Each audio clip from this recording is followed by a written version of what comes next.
Thanks, dude. I really appreciate it. Yeah, man, thank you. And now, I mean, there's a lot of things we'll have to keep up to date because it's brand new. With John, just trying to set up.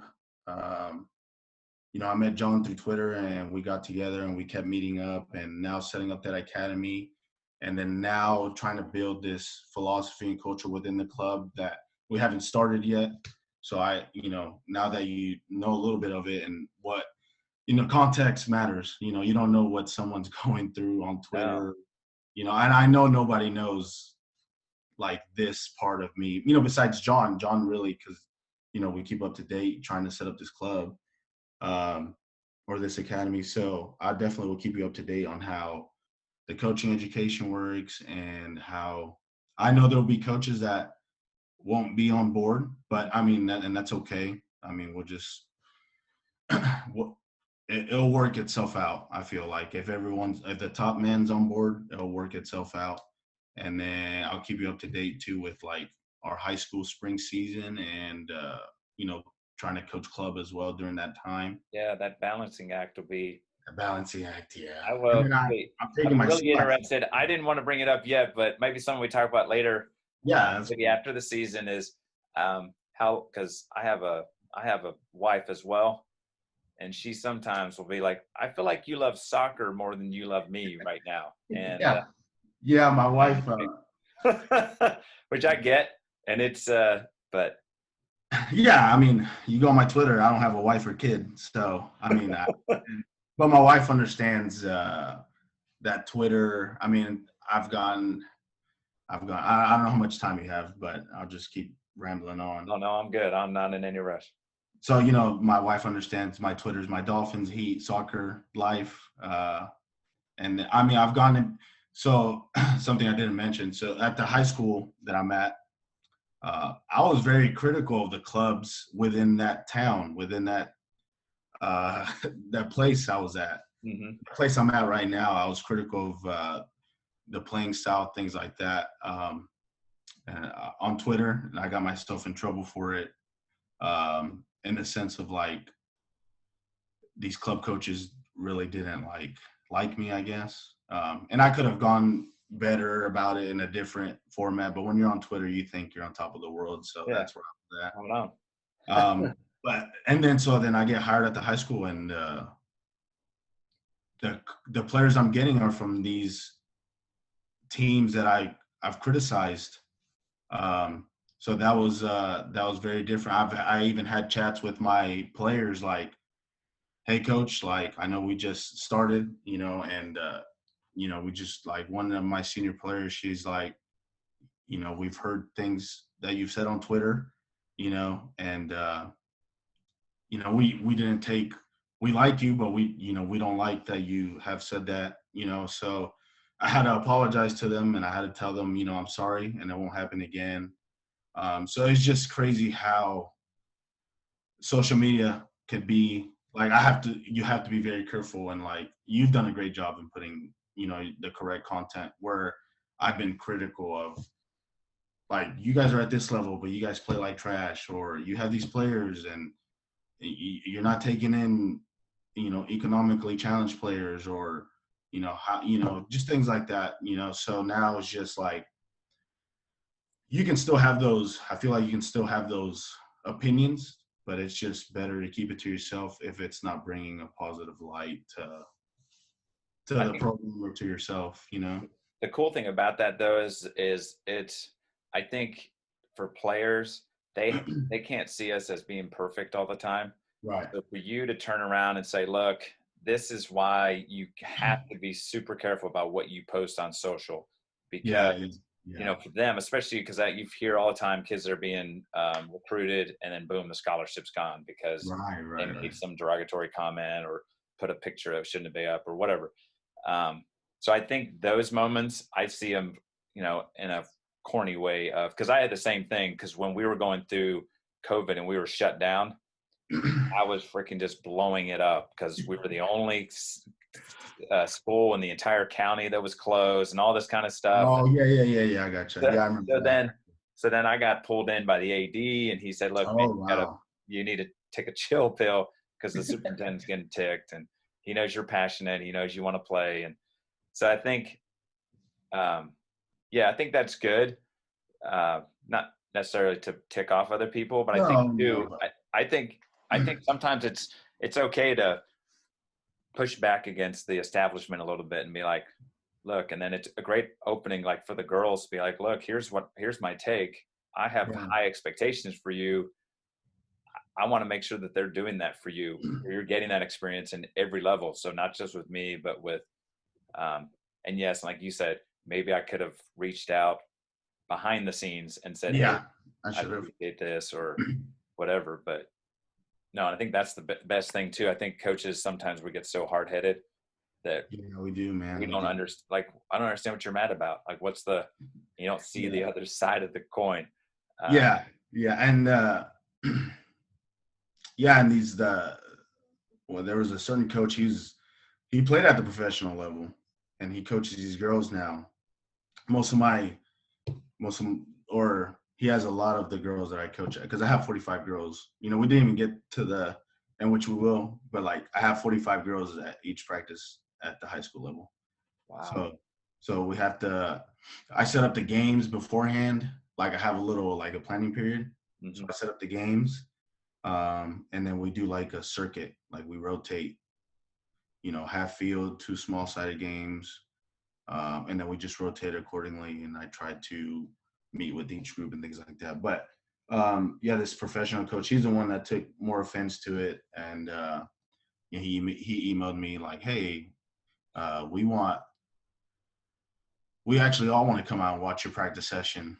And this was during where we weren't practicing. I was like, great. Now I have to, hopefully I don't look like an idiot in front of them. But now just putting the film, I feel like putting the film opens up that vulnerability.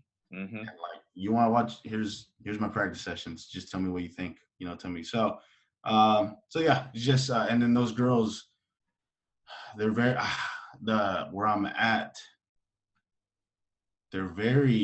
I haven't ever been really asked, why are we doing things? Can we do this? Getting feedback from my players has been like, our last session before the break was Friday. And one of my players like, over the river. And I'm like, no, we're not doing over the river. We're just going to scrimmage. I want to see y'all play. So it's just new to me for these girls. I don't want to say high maintenance, but it's a higher class economically.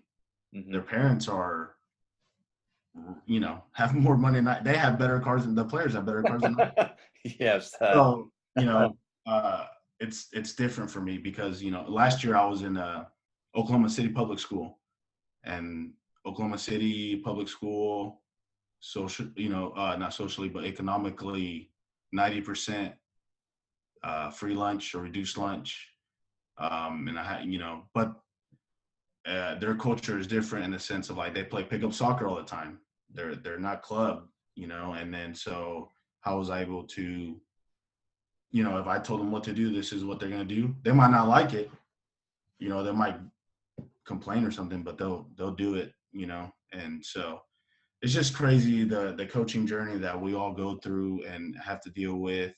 And then so I go to the high school and then I come to club practice and I have kids that only play twice a week, so it's just like, it's crazy, man. It's crazy. And I'm venting over here. So no, you're good. I think the one thing I've learned too along the way is I did a lot of comparing myself to others.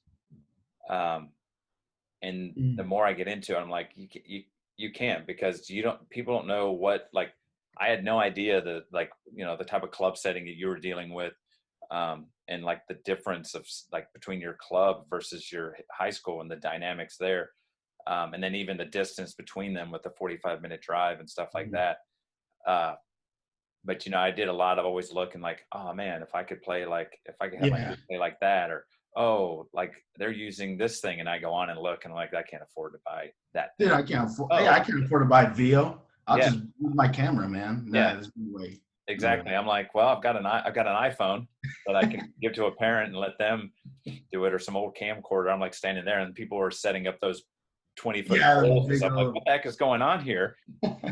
But yeah, I have my managers. My managers are students, and they're like, I'm like, here, this is what I want you to record, just on a old fashioned yeah, recorder with 32 gigabyte. So yeah, it was. You get on Twitter too. You also like compare yourself to, but everyone comes from a different background. And at my coaching career, when I started coaching high school, when I got hired on, and oh man, I compared myself so much. I'm like, oh, I'm not doing things right, or I don't even know how we want to play. Uh, and I ran my players all the time, and just yeah, it was. I I wish I could go back and give those players what I know now. But it's cool because those players, even after they left, they came back to the program. Um, I feel like a good strength, and not to sound a good strength for me is I don't have a problem building relationships. That's just not that's not an issue for me. But an issue for me was being confident in the content that I was giving. I wasn't always confident in the content, whether that be in the classroom as well. The kids can talk to me about anything, as long as it's appropriate levels. But I wasn't always so sure, like, am I giving this content, is my knowledge up to par to what I need to feel like be to give them to the kids. So, but a turning point was when I did my D license, and it gave me a structure of a practice session. It gave me a structure of how we wanted to play, mm, and that from then on, I just have kept building upon that, and it's been good. I mean, it's been good, and like, okay, I'm confident in what I have to give my players, and this is how we're gonna do things. So like, I don't know if the record or anything has to do with the knowledge, but like for the boys program, the girls were good, and then I had I had another coach, and she would focus on the girls, but they were good already. The year right before they won a state championship, and most of them had played all their lives, and some of them played club, not all of them like they do in my high school now, but the boys their confidence was low because they just graduated a really good team, and we went 2-14. Yeah, 2-14. My first 2 years on the boys side, and then the girls side we won districts and regional championships, and then that third year I was like, I'm done, not knowing what I have to do, and I put a fundraiser for my D license. I'm like, hey, just contribute what you can, and I even took out a little loan, and I was like, I'm taking my D license, and that was the best thing for me. That was game changing for me, um, and then so then the year after I took my D license in preseason, and then that spring we played, and our boys went 8-7, 8-7, and we didn't make playoffs or anything like that, but those boys ended with the winning record, and to them, that was oh yeah, a state championship for them. That was awesome. That was awesome. And then and we were in close games too. The games we lost, we only lost by. I think the worst game was like 7-4, and that was against the district champions, and they made it deep into the playoffs. But every other game, we were in it or we were up, and yeah, that was that's things that you don't see on Twitter. You don't see those where you question yourself as a coach, or and the thing is that really doesn't matter in the realm of the world. Like you sucking as a coach really doesn't matter. But building those relationships and loving those kids is what truly makes an impact. But everyone has their own battles, coaching wise, that they want to deal with, and that was my way of trying to deal with that weakness that I was not comfortable with. So I the one thing that resonated throughout all of the things you've been saying, like from start to now, is just your kind of like ability to keep self-reflecting. And I think the cool thing was for you to recognize, like, look, I'm not happy with the results, Right. What can I do? Like it's easy for me to point the finger at a 17 or 16-year-old kid and say, Yeah, "Hey, I you told need to get, that, you guys need right. to get better." But Yeah, it's yeah, two-way streets. Like, coach, like, so I think it's awesome that you sat there and said, "Hey, what can I?" Because I'm gonna do through the United Soccer. They yeah. have a high school coaching diploma. I see that. Yeah, it's like $40 or something like Yeah, that. so I Yeah. think I'm gonna go and hop on and try that during the off season and work on that because I have my D license as well, um, and I'm the same way. I feel like, Okay, and cool. I haven't done it in a while, so now the question is, do I go for like the C? But again, I can't And afford that the C C. license is different. It's completely different from the D license. It's Yeah. been, well, I'm in the C right now. Oh, are you? And yeah, I'll have to tag you in a conversation where this guy explains it perfectly. I can't explain it, but it is different from, Huh. you have the structure in the D license. I think the D license is where it sets up everybody for coaching, Yeah. and then the C license becomes individualized coaching. If that, I don't know if that kind of makes sense. Yeah. I'll tell you in the conversation where this guy explains it way better. I think it still goes along with the D, and you can see where it fits on there, but it is different from the D license. And now I mean I don't I don't necessarily do play practice play that I did with my other high school teams. We do rondos and things, but it's always small sided games. We're always Yeah. playing, so that's where I take that away. But I'll tell you in that conversation, the C license has been very eye opening for me. It's like, okay, this is a whole another thing we have to learn. So I think that's cool though that it's not like the same regurgitated, like, it's not the oh, I same. just did this in the D. Why now? The fact that maybe, like you said, now let's take the big game and we're going to narrow it down and start focusing on a little more detailish things, or how Yes, you that's as what a it coach would implement within the activity that you have. So maybe it's not the activity so much, right. but what are you trying to get out of the activity, and then how do you change like the parameter size of the grid, number of players, like all those types Yeah. of things that they talk Or about. and it's a lot about analyzing the game as well. Trying to Honestly. analyze a game, trends, implementation, on how you would get that from the game to your practice. So it's been like I said, it's been eye opening. It's been very different, but it's been cool. I, So I shut the podcast down too early, bud. This is no, awesome. you're good. No, you're good. I I'm gonna mean, have to use this stuff too. I'm gonna have to like edit and cut and paste and stuff. This is awesome. no, you're good. Might make 2 episodes out of this. Yeah, no, that's what my wife went to my brother-in-law, so I'm trying to take advantage of some of the content that I can talk about now. And then but yeah, man, and like I said earlier, or I've said to you, is just you're doing this, and it's just to take the time out of those things is just like, well, I appreciate your time. Oh, thanks, man. Can't say that enough. So, but this is this is cool, man. I mean, Oklahoma's not like this. I mean, coaches don't really. I've I have taken so much out of Twitter and the coaches that if you're following the right coaches, I consider John a mentor now. I mean, I don't have a mentor in Oklahoma. John's my mentor. John is who I learned from. Walter, his Twitter name is La Fabrica. Yes, I follow him too.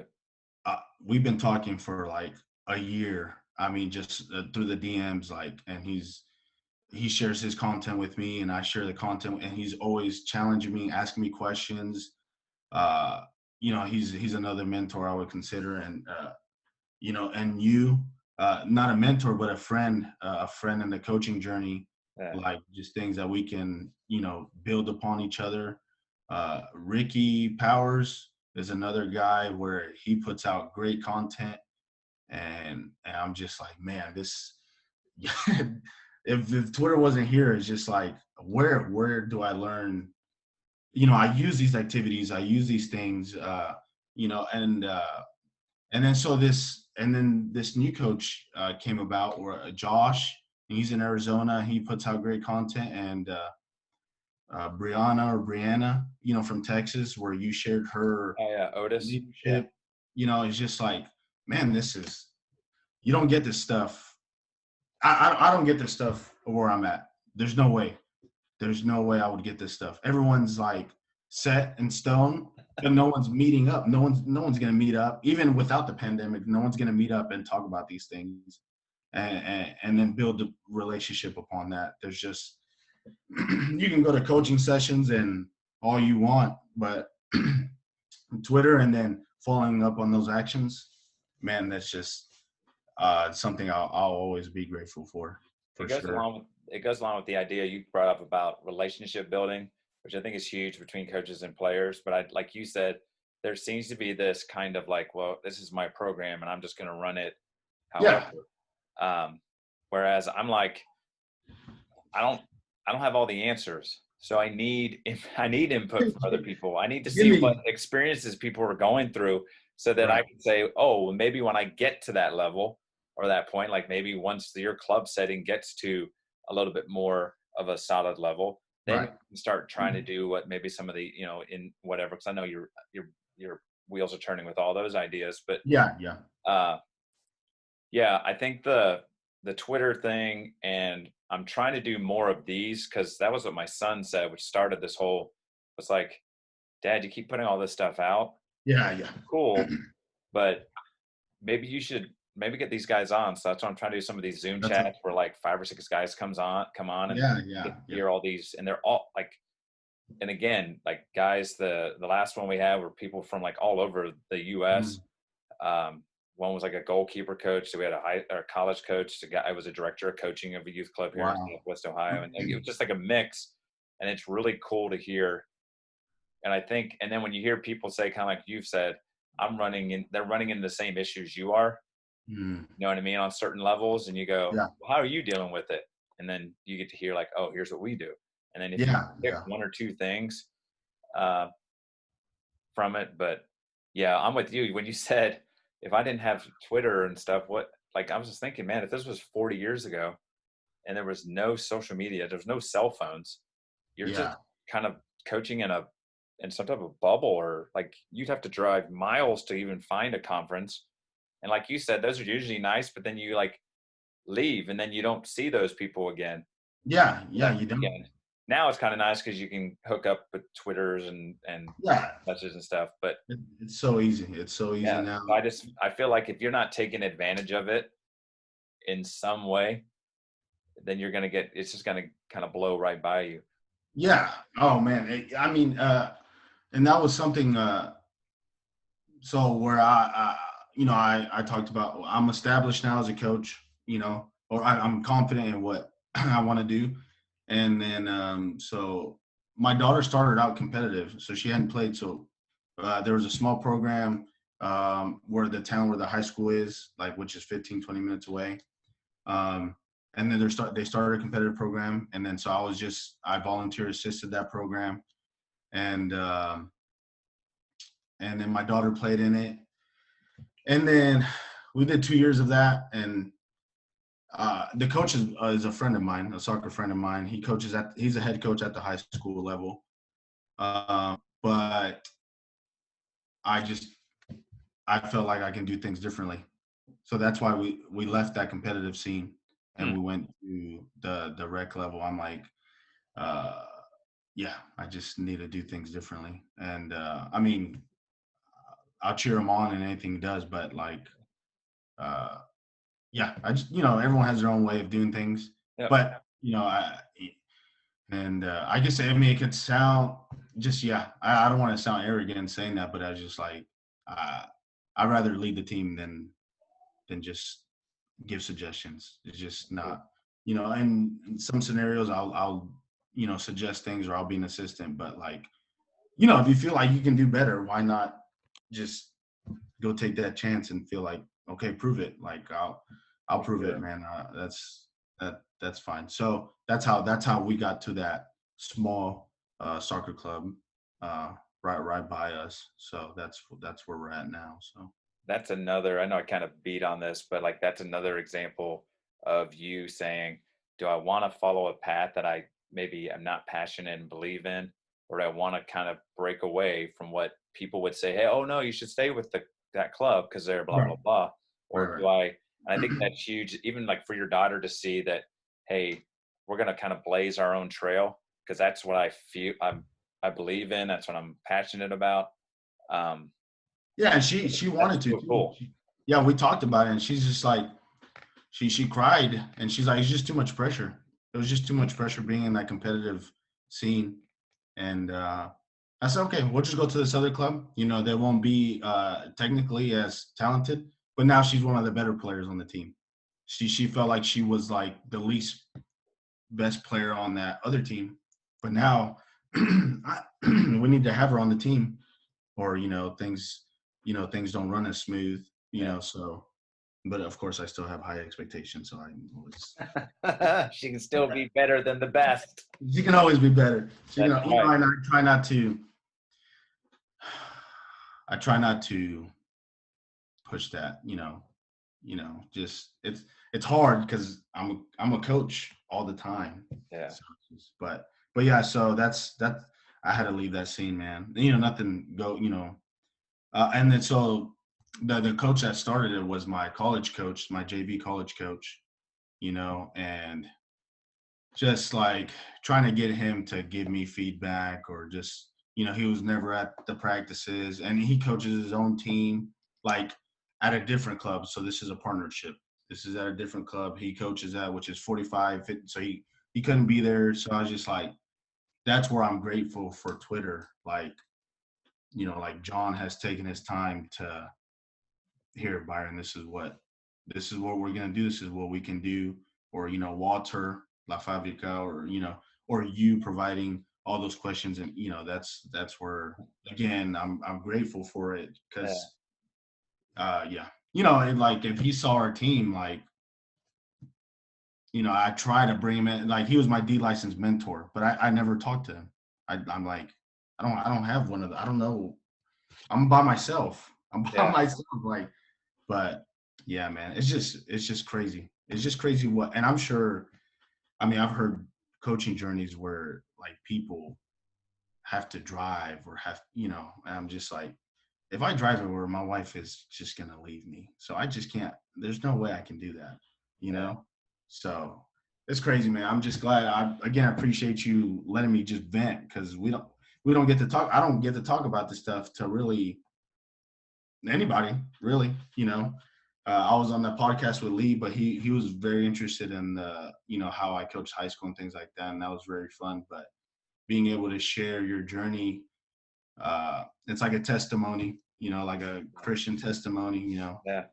That's it right there. So I'm glad that you got me on here weeping and talking about journey. Yeah, that was, like I said, my big thing is like, I think just start putting more. I think the more that we share like the rawness and the realness of what we're going through, right? Like, here's where we're at. Here's my struggles. Here's what I'm having success with. Like, it's not all hunky dory. Like some people, everything they put on social is always these positives, or you just see the final score of a game, but it doesn't give you, as you know, just from watching any soccer game, a 3-1 final doesn't mean that the team with 3 dominated. It might have been 3 corner kick set pieces that they scored off of, and they were dominated the rest of the game. They just happened to, right, win those situations or whatever. And so I think it's cool just to, and that's what I'm hoping. I've been super, been really surprised. Like I just threw it out there, like, who wants to hop on? And it just keeps the feedback. Yeah, people are like, dude, let's get on and talk. And I want it to be like this, where we start to, you start seeing kind of coaches in different kind of perspectives and where they're at. Even if this could open up some more avenues beyond just John being a partner with you, like, right, he goes out and someone sees it that's maybe in the Oklahoma area and that near you, that says, hey, we'd love to help you guys out in whatever way it could be. Right. Which would be really, really cool to help, whatever it is. Yeah, whatever it is. Yeah, no. I think would be cool, because it's hard, especially with the COVID thing and stuff now, like it's hard to say, hey, we need some help. But I Yeah. think it's still cool to at least say, look, here's where we're at. Here's what we're doing for our kids. And I think that speaks volumes to people. I think people then, their hearts become a little more open, like, man, Right. it's cool that they are taking the time to work with these kids that don't have the opportunity of someone 25 minutes away. Right. Right. What can we do maybe to build it up? Because right now the system that's within that small community just isn't built to Right. support and thrive at the soccer level, at least at the high school and beyond. So Yeah, absolutely. And yeah, it's just like, yeah, these kids won't have high school soccer, and that's okay. But we'll try to give them the best opportunity to continue playing the game. And then yeah, so I mean, like you said, like people in Oklahoma, the president of the club, has gotten on Twitter, and he we met with John, so we met with the Zoom meeting to talk about starting this academy, and he was all on board, and he got and he asked me, how did I meet John? And I was like, it was on Twitter during quarantine. He put out this coaching thing, and then so the president got on Twitter and followed me. And he's like, did you? He sees the high school girls, and they're like, man, that's awesome to see, like what you're doing. And then he sees John's YouTube channel, the podcast, and he's like, yeah, these guys are legit. They're not just blowing smoke. yeah, They're like, we're about it. We're trying to do things the right way, and like going back to being critical of these club coaches of my high school girls. Like, I'm not gonna change the system. I can't change the system, but I can try and be better within the system, and maybe what opportunities can I give. So I think that's where I need to stay at with my mindset, instead of being so critical of the system. What I think we could both agree upon, we don't like the systems that the US soccer yeah. has, but we can definitely try and be better within the system and see what opportunities, what loopholes we can find within that system. So Yeah, it's definitely about making the best of your situation, like controlling what you can control. So, right. I mean, yeah, we'd all love to change maybe some of the layouts and setups of from top down and how things progress and do a better job of maybe getting more players in the player pool and all those types of things, like Right. national team and all that. But at the end of the day, like your focus is going to be your high school girls and your club and your daughter. Same thing with me. My focus is going to be just trying to build my high school program up and being a positive kind of impact in the community and what have you. So, Absolutely. but this has been awesome, man. I'm super excited to Yeah, man. break it all down and put it together and throw it out there.